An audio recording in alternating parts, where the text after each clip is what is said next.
How's it going, everybody? Today we're going to be looking at this Swiss Schmidt-Rubin G11 rifle.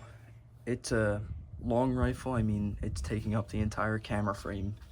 I'm really testing the limits of what I got here in terms of gear for this. But anyway, I figured I'd do the last straight pull of the Great War, even though these guys technically weren't involved. But, you know, they still had a military force, and these rifles are... you just can't skip them. These Swiss rifles are amazing. And the G11, I think they were using, this was their standard infantry arm, either this or the 1886 or 96/11. But either way, it's basically the same thing. The 96 has a grafted semi-pistol grip, though. That's the only difference.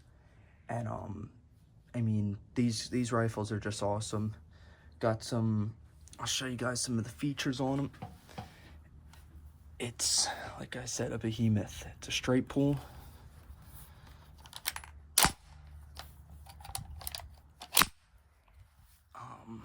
Bolt action. These are plastic, unlike the K31s. They switch to steel, and the plastic ones, as you can tell, usually break off, and this one is no exception. So that's what happened there. And got a really cool safety on the back here. Swing out and turn it left, and that's on safe, so dead trigger. And then this is back to fire. Let that bolt down. It's got a 6-round detachable mag, unlike the Steyr or Ross rifle. They both had fixed, or the Ross had a fixed mag and the other one had a end block. This is the sight cover to keep snow out of the muzzle and stuff, because you're in Switzerland. Pretty cool little brass piece. And it's pretty easy to tell when it's on there if you ever do get into a battle, because they cover the front sight with that. So you can't mistake it if it's on there. You can't see down the sights. The back sight goes up to 2,000 yards or meters, I'm assuming, and it starts at 300, which is a little excessive, but it's a long rifle, so I guess I understand it. But yeah, these are pretty sweet rifles. Definitely one of the most accurate of all military surplus. At least that's what I've found to be true. See if I can get this back in frame, at least mostly. Got a stacking rod on the end. Oh, the bolt release is right here too. I didn't show that, but I usually don't take the bolts out anyway. But yeah, and then I have, this is a original oil pack. I don't know, it's probably World War II, but this is a little cleaning pack that they give you. And I mean, if you can't tell, the Swiss kept their rifles so nice. So I'm sure this is what they issued. Got some oilers on the left. A lot of goodies in there. Really nice equipment for the age. You roll it up and tie it. I got 2 stripper clips to show you guys. This one was 3D printed by a guy at a gun show, and this one is an original. It's a cardboard. They take cardboard, and I think they maybe dip them in wax or something so it lasts, and then the tin around the bottom to just keep the bullets from flying out, because over time, as you strip them down into the rifle, these little things bend out, and you have to kind of keep them bent or they don't work right. So that's kind of the issue with them. But I don't know if I've ever tried this, but I thought it was cool, so I picked it up, and it was cheap, so I'll do a little loading. Caliber 7.75 Swiss.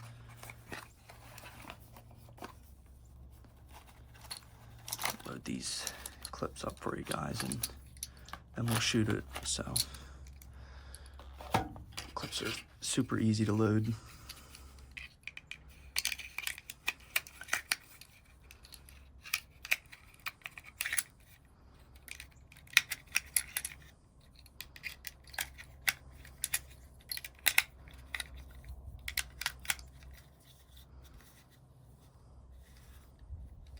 6 loaded up.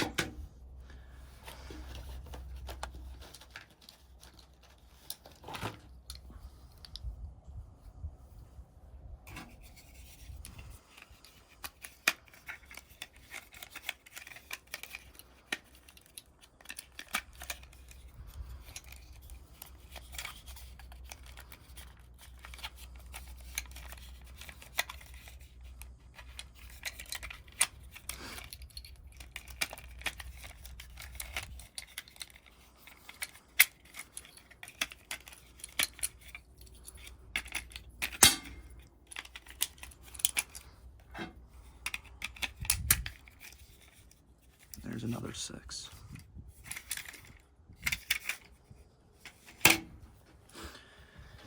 That's loader.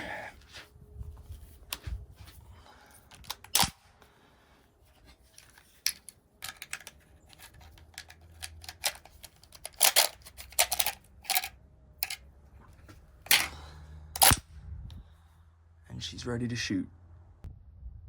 And here's a good sight picture for you guys.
Guys for watching, and if there's one takeaway, it's that Swift rifles are pretty awesome. Thank you guys.